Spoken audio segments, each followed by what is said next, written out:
এটা আমরা প্রশাসনের কোনো প্রকার গতিরোধ দেখতে পাই না। প্রশাসনিক হস্তক্ষেপ আমরা ওই রকম ভাবে এখানে প্রশাসনের সহযোগিতা পাইতেছি না, যার কারণে অবাধে এক জেলা থেকে আরেক জেলার আওতাধীন হওয়ায় এখানে অবাধে মাদক কেনাবেচা চলতেছে। এলাকার মুরব্বীরা কিছু বলতে গেলেই চোর ডাকাত সন্ত্রাস নামক বিভিন্ন ভাবে তাদেরকে হুমকি দিয়ে যাচ্ছে। অনেক চোর ধরা পড়তেছে, চোরের বিরুদ্ধে কেউ কিছু বললে চোর উল্টো আবার মামলা দিতেছে, হাতে নাতে ধরতেছে। বিভিন্ন কলকারখানার বাসপাতি এগুলো মূল্যবান জিনিসপত্র তারা চুরি করে নিয়ে যাচ্ছে।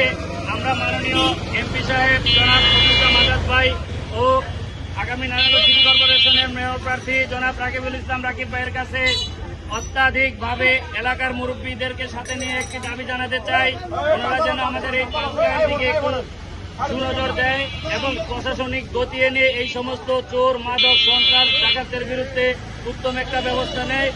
এই বলে আমি আমার সংক্ষিপ্ত বক্তব্য শেষ করলাম। আসসালামু আলাইকুম।